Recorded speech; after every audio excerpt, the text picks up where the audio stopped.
Hello दोस्तों, नमस्ते। बहुत बहुत स्वागत है आपका हमारे यूट्यूब चैनल LKMG स्टूडियो में।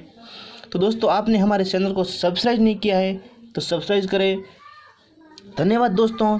मैं कुछ खास आपके लिए लेके आया हूँ आज गणित शिक्षण विधि, जिसे आप हॉरिस्टिक विधि के नाम से जानते हैं। हॉरिस्टिक विधि क्या है? ये विधि, हॉरिस्टिक विधि के प्रतिपादक, इसके प्रतिपादक कौन है? Henry Armstrong. इसके प्रतिपादक हेनरी आर्मस्ट्रांग है।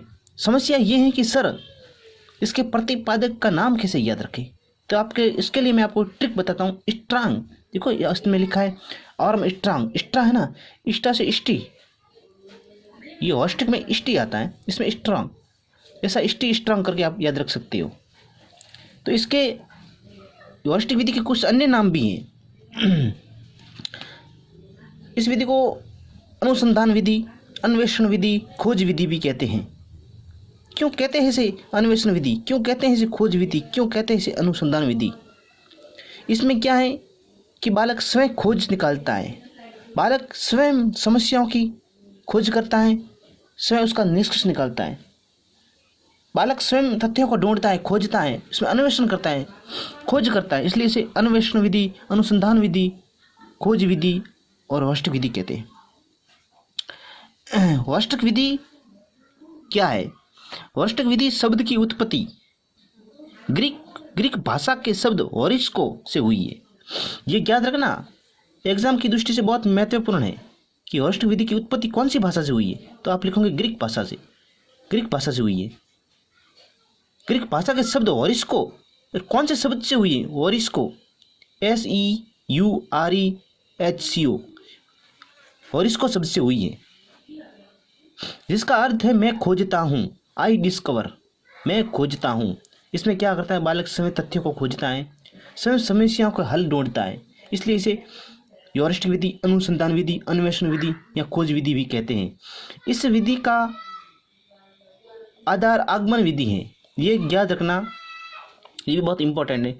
इस विधि का आधार क्या है? आगमन विधि इस विधि का आधार है, तथा बालक स्वयं तथ्यों को अवलोकन, अध्ययन तथा परीक्षण कर किसी निरीक्षण पर पहुंचता है। इसमें क्या है? बालक स्वयं तथ्यों का अवलोकन करता है, अध्ययन करता है और परीक्षण कर किसी निरीक्षण तक पहुंचता है।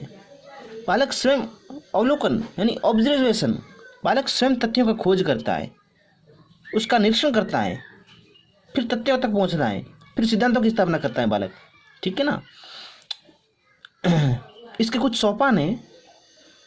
सोपान क्या है? चलो दोस्तों, इसके सोपान मुख्य रूप से 5 सोपान बताए गए हैं। पहला सोपान है समस्याओं की उपस्थिति, दूसरा है तथ्यों की खोज ऑब्लिक संग्रह, तीसरा है परिकल्पना का निर्माण, चौथा है परिकल्पना का परीक्षण और पांचवा है सिद्धांतों का निर्माण। तो आप इसको रटना नहीं है, समझना है कि बालक के सामने जब समस्या रख दी जाती है तो बालक उस समस्या को हल करने के लिए तथ्यों की खोज करता है। फिर बालक अपने दिमाग में परिकल्पना बनाता है, परिकल्पना का निर्माण करता है, फिर परिकल्पना का परीक्षण करता है बालक, फिर परीक्षण करने के पश्चात बालक सिद्धांत निर्माण करता है। ठीक है ना? इस प्रकार ये 5 सोपान है, बहुत इंपॉर्टेंट है, याद रखना। ठीक है ना? इस विधि के कुछ गुण दोष भी हैं। क्या है गुण दोष? आइए ये भी पढ़ लेते हैं, इंपॉर्टेंट है, बहुत ही इंपॉर्टेंट। ये विधि वैज्ञानिक विधि मानी जाती है। ये विधि वैज्ञानिक विधि मानी जाती है। ठीक है ना? जो निरीक्षण परीक्षण से के सिद्धांत पर आधारित हैं। जो निरीक्षण, इसमें निरीक्षण और परीक्षण, बालक स्वयं निरीक्षण, खोज, सिद्धांत, अन्वेषण करता है। बालक स्वयं खोजता है, निरीक्षण करता है, अन्वेषण करता है, इसलिए इसे वैज्ञानिक विधि कहा जाता है। तार्किक विधि भी कह सकते हैं इसे। ये विधि प्रतिभाशाली बालकों के लिए श्रेष्ठ विधि है। ये इसका महत्वपूर्ण गुण है। ये विधि प्रतिभाशाली बालकों के लिए श्रेष्ठ विधि मानी जाती है, उच्च कक्षाओं के लिए उपयोगी है। ये विधि उच्च कक्षाओं के लिए उपयोगी है, इसका मोस्ट गुण है। आपको एग्जाम में क्वेश्चन पूछ सकता है कि हॉस्टिक विधि है उच्च कक्षाओं के लिए, निम्न कक्षाओं के लिए, दोनों के लिए, ऐसा। तो उच्च कक्षा के लिए प्रतिभाशाली बालकों के लिए उपयोगी है। ये इसके गुण दोष भी हैं। दोष क्या है? ये छोटी कक्षाओं के लिए उपयोगी नहीं है, यानी ये छोटी कक्षाओं के बालकों के लिए अनुपयोगी विधि है। ये छोटी कक्षाओं के बालकों के लिए अनुपयोगी विधि है। बालक अगर छोटे बालकों के सामने अपन समस्या रखेंगे तो क्या बालक उस समस्या को हल कर पाएगा? नहीं, क्योंकि छोटे बालकों में तार्किक चिंतन नहीं होता है, वो अनुकरण द्वारा सीखते हैं। इसलिए ये छोटे बालकों के लिए अनुपयोगी विधि है। दूसरा दोष है, निरीक्षण प्राप्त करने की प्रक्रिया अत्यंत लंबी होती है, अतः कई बार बालक अवधारणाओं को बीच में ही छोड़ देते हैं। इसमें क्या है, बालक निरीक्षण निकालता है ना, तो बालक समस्या को खोज करते करते निरीक्षण प्राप्त करने की प्रक्रिया अत्यंत लंबी होती है।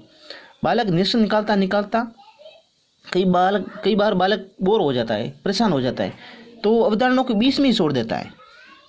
तो इसका ये गुण है, मतलब सॉरी दोष है, ये भी इसका दोष है। इसके अंदर अंतिम दोष है, पाठ्यक्रम का विकास धीरे होता है। इसमें क्या होता है, पाठ्यक्रम का विकास बहुत ही धीरे होता है,